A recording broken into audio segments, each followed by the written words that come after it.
Gracias, Señor, por este tiempo de tu palabra. Yo te pido, oh Dios, que abras los oídos de cada persona que está en este momento escuchando esta enseñanza. En el nombre de Jesús, que abras el entendimiento y que tu palabra pueda penetrar hasta lo profundo, causando una transformación. Porque dice tu palabra que la fe es por el oír y el oír por la palabra de Dios. Así que, Señor, gracias por tu palabra, enséñanos tu palabra, transfórmanos con tu palabra, en el nombre de Jesús. Amén. Buenos días a todos. Qué maravilloso estar con todos ustedes hoy domingo nuevamente y estamos hablando de cultura de reino, cultura de reino. Qué maravilloso es hablar de la cultura del reino. Estuvimos en la primera enseñanza de esta serie definiendo lo que es cultura y quiero recordarlo un poco como primer punto, esa definición. Cultura viene de cultivar la tierra para hacerla culta o cultivada, es decir, una tierra productiva, labrada, cuidada. Lo contrario, una tierra inculta es un territorio selvático, un territorio aborigen, o un monte virgen lleno de maleza que no ha sido trabajado en absoluto o que ha sido descuidado totalmente. En la Biblia se menciona esta definición. Vamos a Job 38, 26 y 27. Job 38, 26 y 27. Y por favor busquen en su Biblia. Hoy no voy a poner los versículos con un propósito, porque nos estamos desacostumbrando a consultar la Biblia, a mirar en la Escritura y bueno, gracias a Dios por la comodidad de la edición de video, pero recuerden, Job 38, 26 y 27. Dice así la Biblia, si ya lo encontraste en la Escritura, y dejo unos minutitos para que tomen su celular, su Biblia. Es mejor la Biblia en físico, que la tengan en su casa, que no nos desacostumbremos a tener la Biblia con nosotros para poder consultar en el libro, más que en el celular o en lo que tengamos. Bueno, Job 38, 26 y 27 dice así: haciendo llover sobre la tierra deshabitada, sobre el desierto donde no hay hombre, para saciar la tierra desierta e inculta, y para hacer brotar la tierna hierba. Aquí está hablando de la tierra desierta e inculta. Fíjense que es un término bíblico utilizado en la Escritura. Ahora, el término se aplica en sentido figurado al hombre y también al proceso de la civilización. El estado de desarrollo del espíritu, el desarrollo de la mente, las costumbres, los principios y la educación del ser humano y de una nación. Eso es cultura en términos generales. Ahora, hablemos de la cultura del reino de Dios. Cultura del reino de Dios. La cultura del reino de Dios, entonces, es el proceso de perfeccionamiento y desarrollo de los hijos de Dios en su vida espiritual, en su mentalidad, sus costumbres de vida, el entendimiento y la aplicación asertiva de los principios del Evangelio en la vida individual y en toda su comunidad. Número 2, entonces hoy entremos en el tema de lleno y hablemos hoy de axiomas, en el punto número 2, axiomas y paradigmas en la vida cristiana. Axiomas y paradigmas en la vida cristiana. ¿Qué es un axioma? Un axioma es una verdad evidente, una verdad incuestionable que no necesita demostración. Por ejemplo, en matemáticas un axioma es 2 más 2 igual a 4. Esto es incuestionable. En muchas expresiones de la vida cotidiana hay axiomas, se toman como axiomas. Pero en realidad en todas las cosas de los hombres y de la naturaleza, en realidad no hay axiomas en el sentido absoluto, porque hay una relatividad en todas las cosas. Pero en la palabra de Dios, escúchame bien, todos los principios del reino son axiomáticos, son axiomas. Todos los principios del reino. Ustedes recuerdan que Jesús dijo: cielo y tierra pasarán, pero mis palabras no pasarán. Toda la naturaleza, todo lo que existe, aún los hombres, las civilizaciones, todo pasará a la historia, pero las palabras de Jesús no pasarán porque son las palabras eternas, infalibles, son axiomas incuestionables. Ahora, ¿qué es un paradigma? Hablemos de un paradigma. Recuerden, axioma y paradigma. Un paradigma es la forma como el cristiano y la iglesia, y esto aplicado pues desde luego a la Biblia, es la forma como el cristiano y la iglesia entienden, interpretan y aplican la realidad de los axiomas, es decir, los principios de la palabra de Dios. Una cosa es el axioma y otra la forma como lo entendemos, lo interpretamos y lo aplicamos en la realidad. La palabra de Dios en realidad no la estamos aplicando exactamente como está escrita y como debería ser, sino que hay un filtro. Y la cultura es el filtro del paradigma. Escúchame bien esto, la cultura es el filtro del paradigma para interpretar el axioma. ¿Sí? La cultura es el filtro del paradigma para interpretar el axioma o el principio de la palabra de Dios. Tenemos que decir que la cultura está arraigada en conceptos de uso común que se aprenden por imitación y se repiten en la vida práctica desde la niñez. Así, una cultura se conforma y se solidifica en varias generaciones y se va modificando lentamente con el paso del tiempo. No sabemos, es muy difícil determinar el porcentaje de cambio de una cultura en la medida del tiempo, pero yo creo que más o menos cada 20 años hay un cambio de paradigmas que hace que la cultura se vaya canalizando en otra dirección. Ahora, la fuerza juvenil es decisiva y es la principal fuente del cambio de la cultura. Las generaciones adultas se hacen más bien conservadoras de las costumbres que aprendieron. Esto es un proceso y un fenómeno interior. Bueno, no tenemos que hablar tanto de eso ahorita. Pero en realidad hay un equilibrio natural entre la fuerza juvenil que es la decisiva en la fuente del cambio de la cultura y las generaciones adultas que se hacen conservadoras de las costumbres que aprendieron. Ese equilibrio es que la juventud empuja el cambio y los ancianos o las generaciones más adultas retienen el cambio, retienen los principios y valores y tratan de enseñarlos a sus hijos.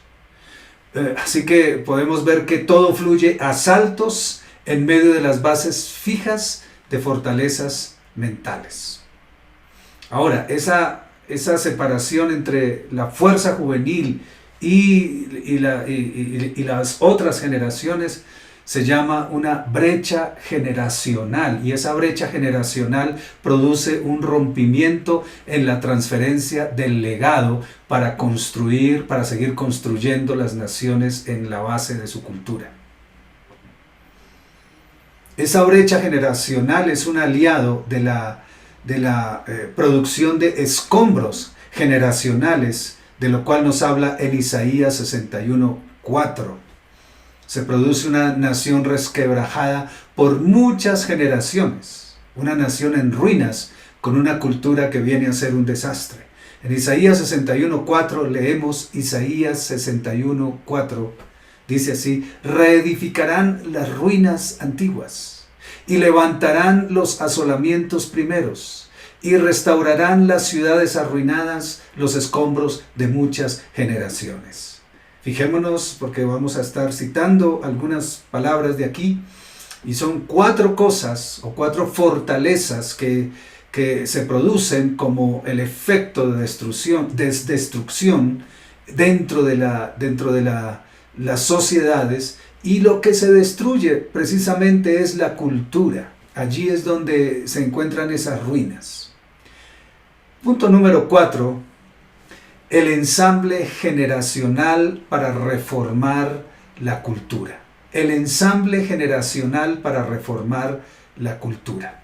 hay un ensamble de generaciones que Dios quiere hacer y que en forma natural debió fluir con la historia y debió fluir en la construcción, pero que esas ruinas antiguas, que es esto que sucedió, esa brecha generacional, hizo que se destruyera. Joel 2.28, que siempre hemos tenido este versículo como la promesa de la venida del Espíritu Santo, nos revela muchas cosas también. Por ejemplo, la que voy a hablar hoy, ese ensamble generacional. En Joel 2.28 dice: los jóvenes soñarán sueños y los ancianos tendrán visiones. Esto hace referencia al contraste y al ensamble generacional que solo puede ser redimido por la obra del Espíritu Santo desde Pentecostés. ¿Sí? Aquí está uniendo a las dos vertientes de la edad, a los jóvenes y a los ancianos, a esas dos generaciones, porque los jóvenes abren un nuevo tiempo y una reforma de cultura. ¿Sí? Ellos van haciendo como una especie de contracultura para que la cultura se vaya reformando y vaya avanzando, porque ellos traen un legado natural por creación, por principio creativo, por principio regenerativo. Los jóvenes traen un legado natural puesto por Dios como una ley de Dios para ir llevando la cultura en un desarrollo. Y los ancianos o las generaciones que ya están de salida tienen la responsabilidad de entregar el legado de los principios ya solidificados y aprendidos para que el techo de ellos se convierta en el piso de las nuevas generaciones.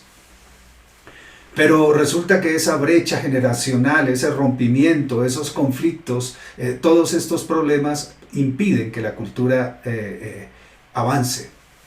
Así que el Espíritu Santo vino sobre la tierra y en Joel 2.28 implícitamente nos habla no solamente de la manifestación sobrenatural de visiones y sueños, sino que hace énfasis en los jóvenes y en los ancianos. ¿Y por qué hace ese énfasis? Precisamente por lo que estamos hablando, porque solo la persona del Espíritu Santo trae dentro de sí y pone dentro de, por el soplo del Espíritu, pone dentro de las generaciones lo que le compete, le corresponde a cada una, para que haya esa verdadera transformación, ese legado, ese cambio. Los jóvenes soñando sueños y los ancianos teniendo visiones es precisamente lo que necesitamos. Ancianos que tracen una visión del Espíritu para las generaciones que vendrán, porque las visiones verdaderas no son para una sola persona, para una sola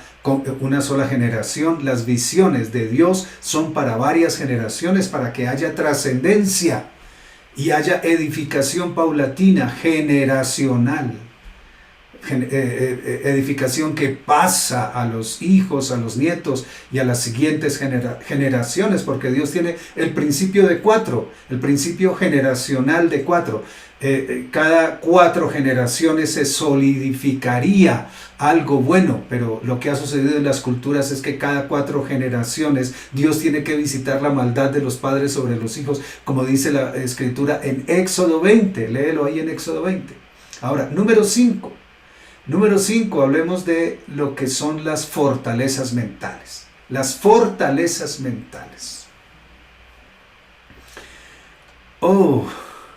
Mira, es que la cultura del reino de Dios se produce y fortalece mediante ese ensamble generacional, y la transferencia del legado es creciente en esas nuevas generaciones, sanando todo lo que hablamos en Isaías 61.4, sanando las ruinas, los asolamientos primeros, etc.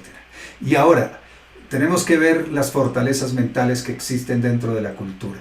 Dentro de una cultura debe haber unas fortalezas mentales que son elementos espirituales y formas de pensar que no cambian, que vienen desde el mundo espiritual y desde el gobierno espiritual que rige sobre las sociedades.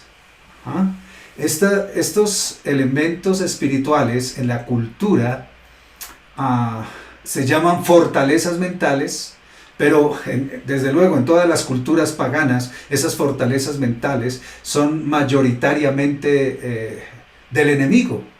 Hay una transferencia divina que todavía son como los vestigios, como las huellas del pasado, de esa creación natural, de esa naturaleza espiritual que hay en el hombre, y que se transfieren oralmente de generación en generación, pero en las culturas paganas mayoritariamente, repito, están las fortalezas del enemigo. En Primera de Corintios 10, 4 al 5, Primera de Corintios 10, 4 al 5, dice así, Primera de Corintios 10, 4 al 5, porque las armas de nuestra milicia no son carnales, sino poderosas en Dios para la destrucción de fortalezas, derribando argumentos y toda altivez que se levanta contra el conocimiento de Dios y llevando cautivo todo pensamiento a la obediencia a Cristo. Aquí están las fortalezas mentales, espirituales,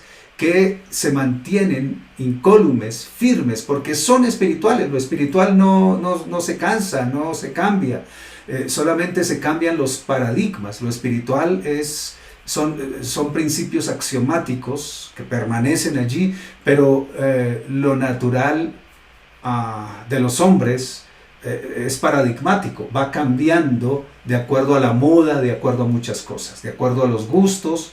Bueno, veamos algunos ejemplos, un par de ejemplos rápidamente acerca de cómo funcionan estas cosas, ¿sí?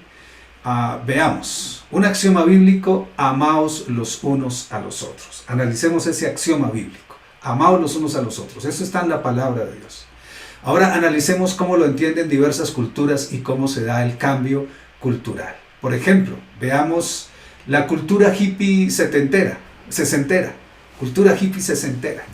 Esta también fue llamada la contracultura juvenil para cambiar al mundo. Surgió en los años 60. Después vino la película Jesucristo Superstar, Jesucristo Superestrella, ¿sí? Y recuerdo esos tiempos, pues todo el mundo salió a las calles diciendo que creía en Jesús, pero en un Jesús hippie, en un Jesús, como Jesús era de pelo largo y era joven y no se sujetaba al Sanedrín, entonces se entendió de esa manera. Pero muy puntualmente, en esta cultura hippie, el amor eros es libre entre todos. Entonces, pues bueno, cayó como anillo al dedo. Obedecemos el mandamiento de Jesús. Amaos los unos a los otros. El paradigma que está allí es: el amor es lo máximo. Pues el paradigma creado que modificó la cultura. El amor es lo máximo, creemos en Jesús y somos libres de preceptos religiosos de los ancianos, de los padres retrógrados y anacrónicos. Somos libres de ello para amarnos, ¿sí? El resultado: los hippies dejan a sus padres, como ya dije, retrógrados, anacrónicos, y se van a vivir en comunidad, en un paraíso terrenal. Reconstruyen el paraíso terrenal para amarse unos a otros con amor libre, respirando la natural marihuana inspiradora, luego avanzando al LSD y otras drogas. Comienza la rumba y esta no termina sino años más tarde, aquí en Colombia, por lo menos en Bogotá, en la calle del Cartucho, ¿sí? La clínica de desintoxicación o en el cementerio. Resultado: a largo plazo, hogares destruidos e inestables, divorcios, hijos sin principios, se disuelve la unidad matrimonial, se pierden tantos principios y valores. Y esto trajo un asolamiento cultural. Es como una resaca después de toda esta droga. Vino un asolamiento cultural que no se ha quitado. Y es una amargura. Ahora entenderemos esto de la serpiente antigua y la serpiente veloz, la serpiente tortuosa, ¿sí? Un asolamiento cultural y una amargura generalizada de destrucción en toda la cultura. Fortaleza mental que determina el paradigma. Fortaleza mental que determina el paradigma. Un falso concepto introducido por inmoralidad y rebeldía. Una potestad fue liberada del infierno y se esparce a través de la ideología hippie. ¿Cuál es la afectación de la cultura? Se siembra una semilla en el mundo que produce un cambio cultural. Fue sembrada una semilla a nivel mundial. ¿Cuál es esa semilla que se sembró? Que la paz es sensual con ayuda química o con ayuda de algo que pegue en la cabeza y estimule los neurotransmisores para que esa paz se produzca, pero es una sensualidad realmente. El amor es sensual y libre con quien guste. Esto se quedó en la cultura pagana. La fornicación, el adulterio, pues son casi que una costumbre obligada, y la persona que no proceda de esa manera pues es mal visto, es visto como un ñoño, como una persona, como un zanahorio, ¿sí? En mi tiempo se le decía zanahorio, ya no sé cómo se dice ahora, ¿sí? Luego se acuñó la frase hacer el amor, rebajando la dignidad y el profundo concepto espiritual del amor y convirtiéndolo en perversión y abuso libre los unos de los otros. Y en el pensamiento es libre para tener una mente abierta. Cree lo que quieras, pues lo que creas no importa, solo lo que experimentas para ser feliz.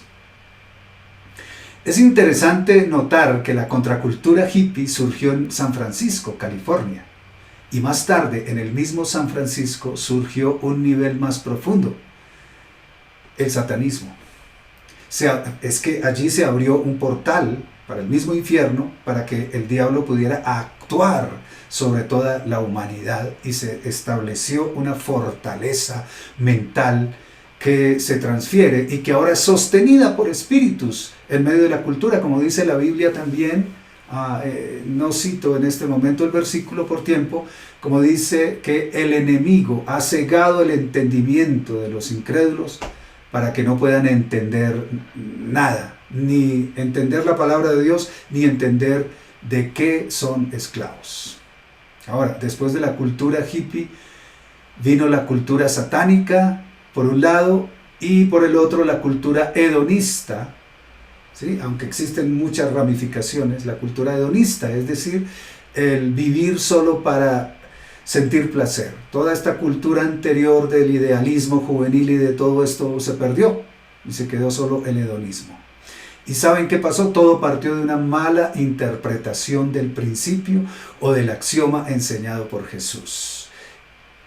Su imagen de joven de pelo largo y sujeto al Sanedrín fue como la excusa y el mandamiento: amados los unos a los otros. Fíjense, Satanás siempre, la serpiente antigua que es Satanás, que engañó a Eva, siempre tiene esa estrategia. Toma la palabra de Dios, porque Satanás no puede inventar nada nuevo, él tiene que tomarse de lo que Dios dijo, y toma lo que Dios dijo para torcerlo. La iniquidad precisamente significa algo torcido, lo torcido.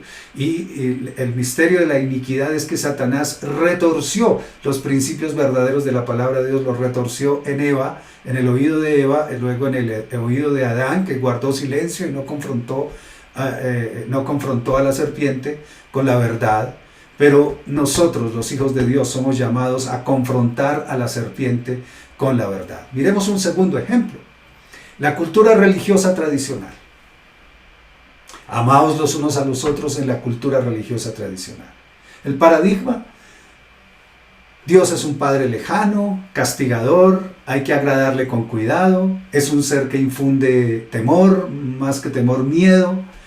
Jesús es un adulto muy serio, es más una estatua.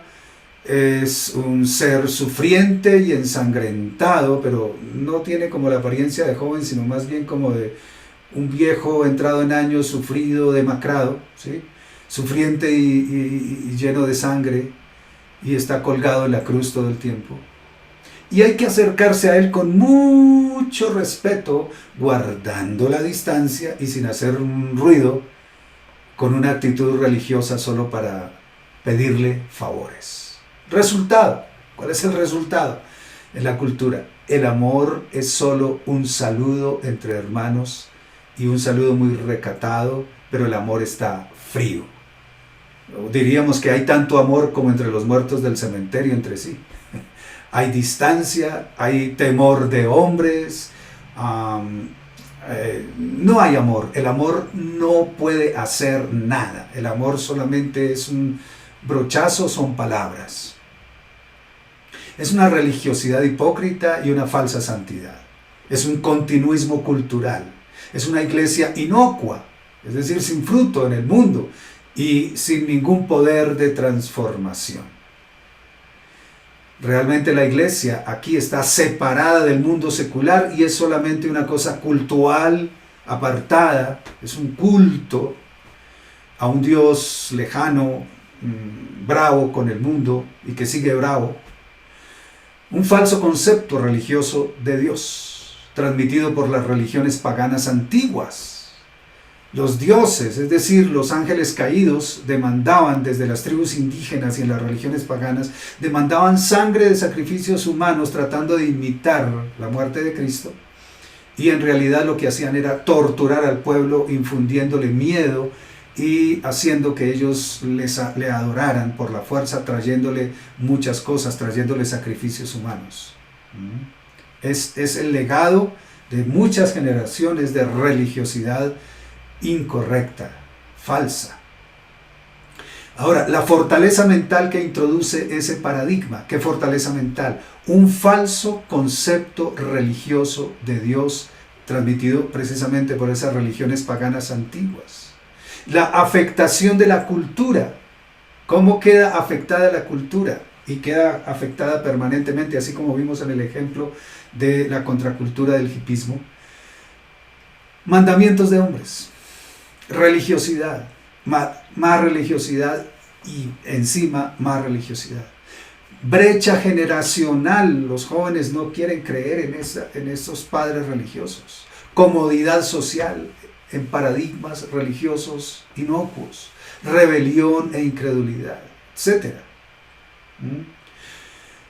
Notemos que dentro de la cultura se esconden esas fortalezas mentales que actúan como columnas invariables.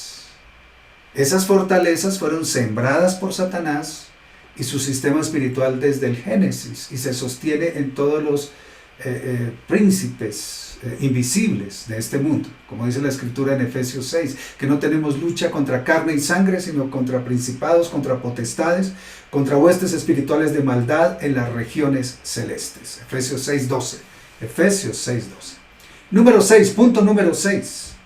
La batalla espiritual de cultura y contracultura. ¿Cómo es que funciona esto de la batalla espiritual de cultura y contracultura? Es una batalla permanente entre, escúchame bien, los vestigios de la cultura celestial, que es inherente por imagen y semejanza, y que también se transfiere por transmisión oral a través de las generaciones. Son esos buenos consejos y esas buenas enseñanzas nacidas de una buena intención del corazón de los padres sobre los hijos, ¿sí? Esa es la cultura inherente por imagen y semejanza, que todavía permanece dentro del hombre, porque somos hechos a imagen y semejanza. Y esto combate, o hay un combate contra esto, de las malas costumbres de la cultura pagana. La cultura pagana siempre está bombardeando, y saben que allí detrás hay una batalla de ángeles, una verdadera batalla de ángeles. Ahí se da la guerra espiritual permanentemente entre los ángeles de Dios y los ángeles del enemigo. En 1 Corintios 15:33 dice así. 1 Corintios 15:33, amados. Por favor, busquen en su Biblia. 1 Corintios 15:33. ¿Listos? ¿Lo tenemos? Digan amén, los que lo tienen. A ver. Muy bien. Si como hombre batallé en Éfeso contra fieras, desde el versículo 32. Si como hombre batallé en Éfeso contra fieras, ¿qué me aprovecha? Si los muertos no resucitan, comamos y bebamos, porque mañana moriremos. Luego el 33 dice, no erréis, las malas conversaciones corrompen las buenas costumbres. Fíjense que en este versículo, la batalla espiritual se da principalmente en el discurso cotidiano. Este versículo nos lo revela. La batalla espiritual se da principalmente en el discurso cotidiano. Sí, es necesario que oremos, que batallemos, etcétera, etcétera. Pero la batalla más cruenta o más efectiva es la batalla cotidiana de las palabras, lo que tú hablas con los demás, lo que estás compartiendo, intercambiando. En las palabras se intercambian espíritu, se intercambia el espíritu. En las palabras que se intercambian hay espíritu fluyendo permanentemente de los unos a los otros. ¿Qué espíritu tienes tú? ¿Qué espíritu hay en ti? ¿Qué espíritu tengo yo? ¿Qué espíritu tiene la otra persona con quien hablo? La cultura se transmite por los dichos de la boca. Analicen la frase que cita el apóstol Pablo y luego lo que dice. Él cita un dicho que hay en la cultura. Comamos y bebamos porque mañana moriremos. Y esto es como una máxima, como un versículo, como si fuera un versículo bíblico, porque la cultura tiene sus propios versículos bíblicos, ¿sí? Comamos y bebamos que mañana moriremos. Es una declaración de falta de fe, de temporalidad, de falta de temor de Dios, de incredulidad en Dios, de no hacerse las preguntas de rigor. ¿Qué habrá después de la muerte? ¿Para dónde voy yo? ¿De dónde vengo? ¿Cuál es el sentido de mi vida? No, solamente comamos y bebamos. Esto es lo único que hay que hacer. Disfrutemos, seamos felices, seamos hedonistas, vivamos el rato, vivamos el momento, que después estaremos viejos y nos morimos. Y cuando nos morimos, todo se acaba, no hay nada después de la muerte, se acabó todo y no me importa si hay algo. Este es una fortaleza mental. Comamos y bebamos que mañana moriremos. ¿Sí? La cultura se transmite por los dichos de la boca. Así existen muchos dichos que son declaraciones de fe. Y la Biblia también enseña claramente, no cito el versículo por tiempo, la vida, tú lo buscas, la vida y la muerte están en poder de la lengua. La vida y la muerte están en poder de la lengua. Por esta razón debemos ser evangelistas a tiempo completo. Esto significa que debemos hablar siempre alineados con la palabra de Dios para transmitir la cultura del reino de Dios y no tener una actitud pasiva, esa actitud pasiva con las orejas listas para escuchar y con los ojos listos para ver todo lo que los demás hacen. Es una actitud pasiva. Y esa actitud pasiva es absorbente porque hay un principio natural en el ser humano de absorber. Fue diseñado para eso, absorber el ejemplo de los demás y oír las palabras de los demás. Absorbente de la cultura pagana que los profanos viven predicando todo el tiempo a través de los medios de comunicación, el bombardeo constante. Nuestra actitud no debe ser la equivocada, defensiva, de poner un muro, una muralla solamente y meternos en un convento espiritual en nuestra casa para no ver nada malo.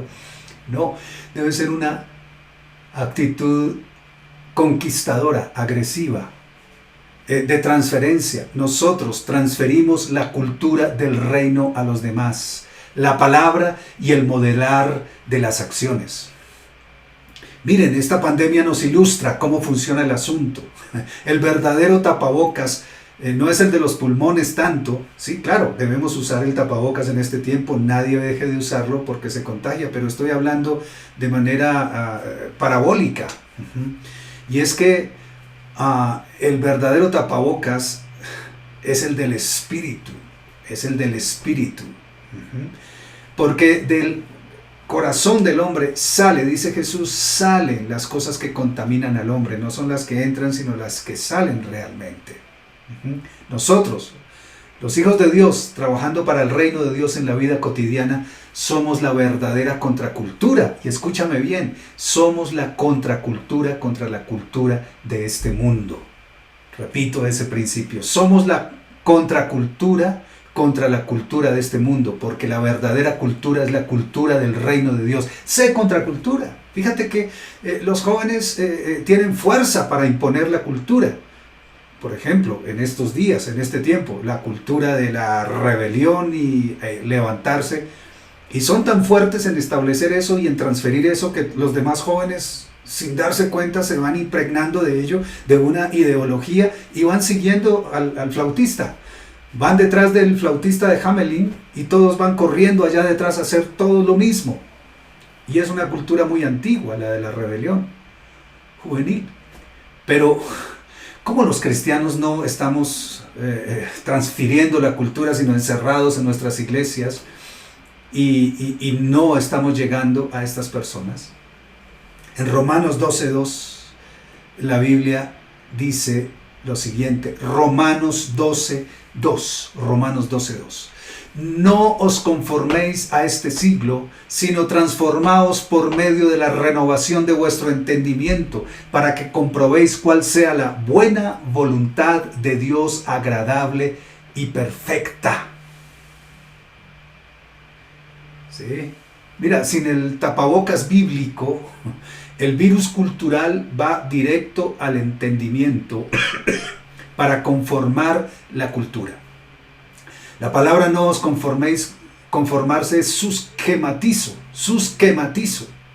con K y Z, susquematizo.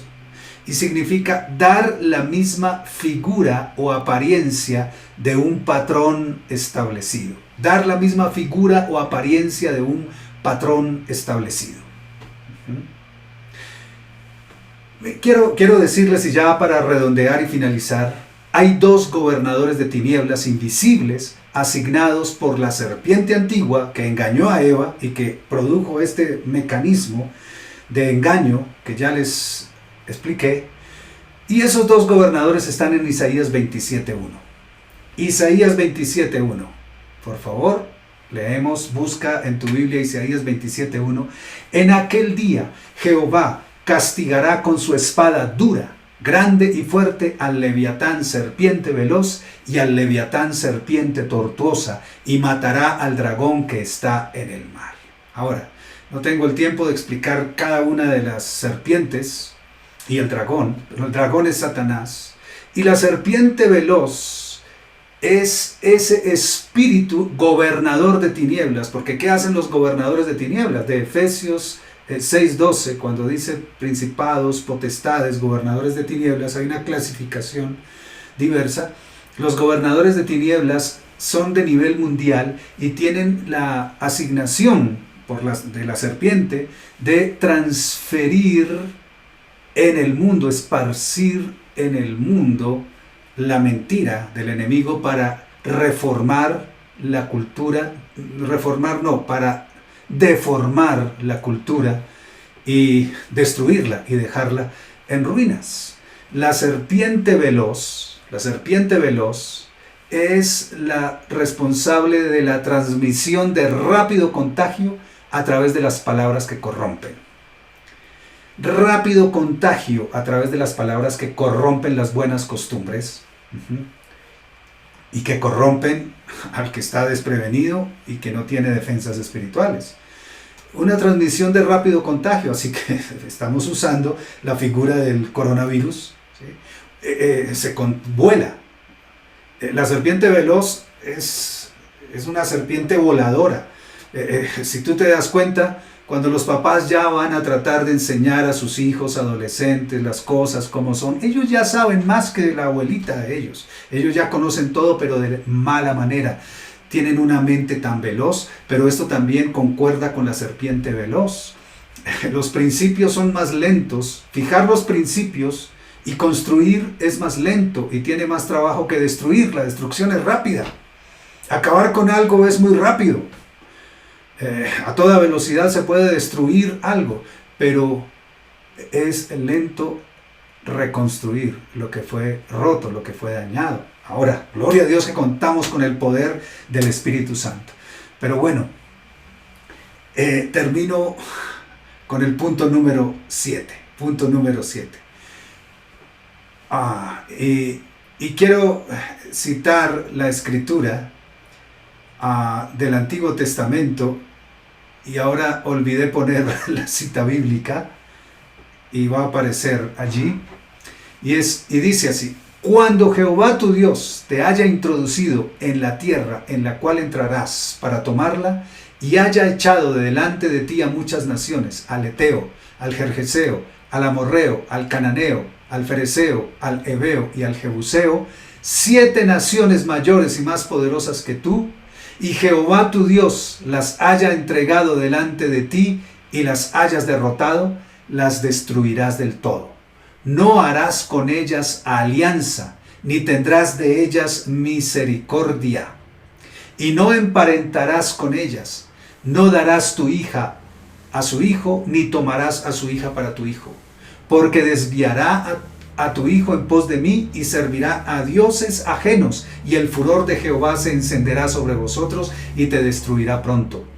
Mas así habéis de hacer con ellos: sus altares destruiréis, y quebraréis sus estatuas, y destruiréis sus imágenes de acera, y quemaréis sus esculturas en el fuego.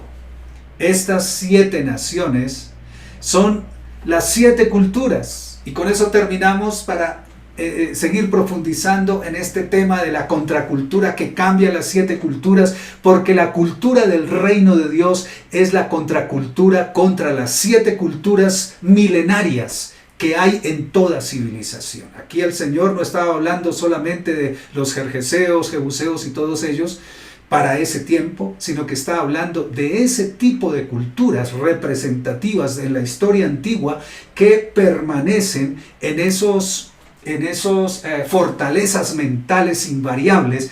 Solamente cambian los paradigmas y vienen cambiando los paradigmas y siguen cambiando los paradigmas, pero es lo mismo de antes. Es la cultura satánica de la serpiente antigua, la serpiente veloz, la serpiente tortuosa, el dragón que está en el mar, que promete aquí la escritura que será destruido en aquel tiempo. ¿Y cuál tiempo? En el tiempo en que Jesús venga por segunda vez a reinar en la tierra, porque Él viene por segunda vez. Él viene por segunda vez y establecerá su reino que no tendrá fin, y allí entonces viviremos en la cultura celestial en la tierra. Se cumplirá la oración de Jesús a plenitud, a cabalidad y plenitud, cuando Él oró diciendo: Padre, que venga tu reino a la tierra. Y debemos decir, y hoy terminaremos diciendo: que venga tu reino, que venga tu reino. Pero tú y yo estamos llamados por Dios con la responsabilidad cotidiana de hablar la palabra de Dios, pero no solamente predicar, sino hablar conforme a los principios de nuestra cultura y proceder conforme a los principios de nuestra cultura para derrotar, para, número 1, identificar, porque vamos a identificar las 7 culturas, ¿sí?, de estos 7 pueblos, las vamos a identificar bien en qué consisten, y también para derrotarlas, porque dice aquí que, ¡ay, qué tremendo!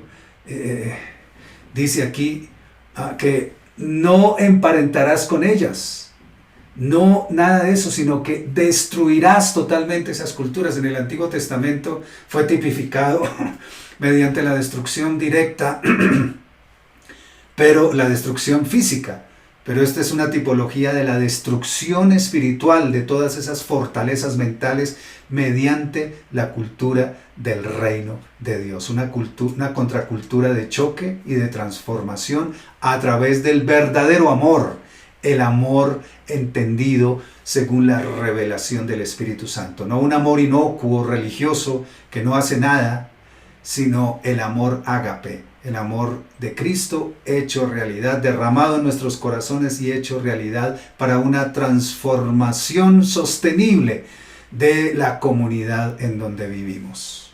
Padre, te damos gracias por tu palabra y te pedimos, Señor, que tu palabra sea como esa espada de 2 filos que penetra hasta partir el alma y el espíritu, las coyunturas y los tuétanos, y discierne las intenciones del corazón. Gracias, Señor. Gracias, Señor. Amén.